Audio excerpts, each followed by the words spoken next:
Hello friends, welcome to Lakshmi వలోలాస్ kitchen. నేను మీ లక్ష్మి. ముందుగా మీ అందరికీ నా తరపు నుంచి శ్రీరామనవమి శుభాకాంక్షలండి. నవమి వచ్చిందంటే చాలు మనం రాముని కోసం ప్రసాదాలు చేసి పెడుతూ ఉంటాం కదండి. సో ఈరోజు వీడియోలో శ్రీరామనవమి ప్రసాదాలే ఎలా చేసుకోవాలని చూపిస్తున్నాను.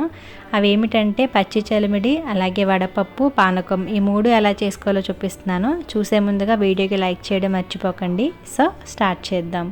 ముందుగా పచ్చి చలిమిడి ఎలా చేసుకోవాలో చూపిస్తున్నానండి. దానికోసం తడి బియ్య పిండి కావాలి.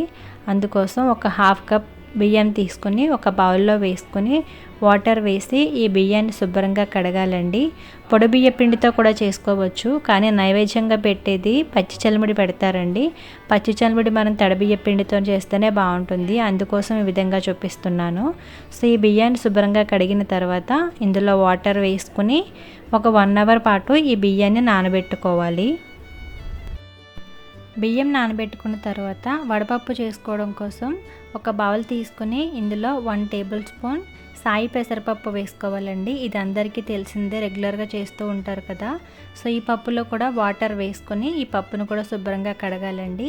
ఈ విధంగా కడిగిన తర్వాత ఆ వాటర్ తీసేసి వేరే వాటర్ వేసుకుని ఈ పప్పును కూడా 1 అవర్ పాటు నానబెట్టుకోవాలి.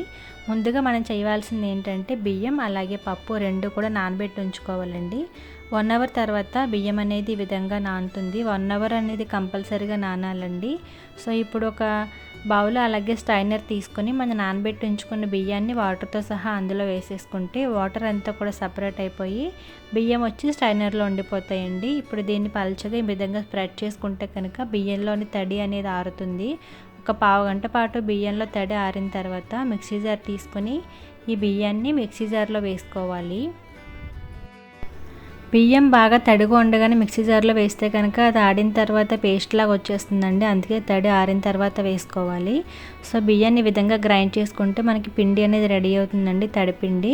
ఇప్పుడు ఇది కొంచెం నూకలుగా ఉంటుంది కాబట్టి మనకి మెత్తగా రావాలి. అందుకోసం ఒక జల్లెడ తీసుకొని మనం గ్రైండ్ చేసుకున్న బియ్యం పిండిని జల్లించుకోవాలి. సో ఈ విధంగా జల్లించుకుంటే ఈ నూకలా ఉండేదంతా కూడా జల్లెడలో ఉండిపోయి మనకి మెత్తగా ఉండే పిండి అంతా కూడా ప్లేట్లోకి వచ్చేస్తుంది.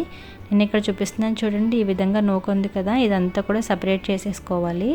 ఇప్పుడు ఈ పిండి మనకి చేతితో పట్టుకుంటే ఉండలాగా ఉండాలండి. నేను వీడియోలో చూపిస్తున్నాను చూడండి, ఈ విధంగా ఉండాలి. అలాగే పిండి కూడా చాలా మెత్తగా స్మూత్గా వచ్చేస్తుంది తడిబియ్య పిండి. ఇప్పుడు తడిబియ్య పిండి రెడీ అయింది కాబట్టి చలిమిడి ఎలా చేసుకోవాలో చూపిస్తాను. పచ్చి చలిమిడి చేసుకోవడం కోసం మనం ముందుగా గ్రైండ్ చేసుకుని జల్లించి ఉంచుకున్న తడిబియ్య పిండిని 2 కప్స్ వేసుకోవాలి. నేను ఇక్కడ హాఫ్ కప్తో వేసుకుంటున్నానండి. 1 కప్ కనుక ఉంటే 1 కప్ వేసుకుంటే సరిపోతుంది. 2 కప్పుల బియ్య పిండి వేసుకున్న తర్వాత పావు కప్పు బెల్లం తురుము వేసుకోవాలి. స్వీట్ ఎక్కువ కావాలని బెల్లం ఎక్కువగా వేసుకుంటే కనుక ఆ చలిమిడి పలుచగా వచ్చేస్తుందండి. సో 1 కప్ బియ్య పిండి వేసుకుంటే పావు కప్పు బెల్లం తురుము సరిపోతుంది. అలాగే ఒక పావు టీ స్పూన్ ఇలాచీ పౌడర్ వేసుకుని 1 టేబుల్ స్పూన్ నెయ్యి కూడా వేసుకోవాలండి. ఇవన్నీ వేసుకున్న తర్వాత పిండి, బెల్లం, నెయ్యి అలాగే ఇలాచీ పౌడర్ అన్నీ కూడా బాగా కలిసేలాగా కలుపుకోవాలి. బెల్లం ముక్కలుగా కాకుండా తురుముకుని వేసుకుంటే కనుక త్వరగా కలుస్తుందండి. ఒక 5 మినిట్స్ పాటు టైం పడుతుంది ఇవన్నీ బాగా కలవడానికి. సో అన్నీ కూడా ఈ విధంగా కలుపుకుంటే మనకి ముద్దలాగా రెడీ అయిపోతుంది, అంటే చలివిడి అనేది రెడీ అయిపోతుందండి. చూసారు కదా 5 మినిట్స్కి ఎంత బాగా చలివిడి వచ్చిందో. బెల్లం ఎక్కువగా వేసుకుంటే కనుక కొంచెం పలుచగా వచ్చేస్తుందండి. ఈ విధంగా ముద్ద రెడీ చేసుకుని దీన్ని ఒక బౌల్లోకి పెట్టుకోవాలి. సో మనకి రాముని కోసం మొదటి ప్రసాదం పచ్చి చలిమిడి రెడీ అయిపోయిందండి. ఇప్పుడు వడపప్పు ఎలా చేసుకోవాలని చూపిస్తాను.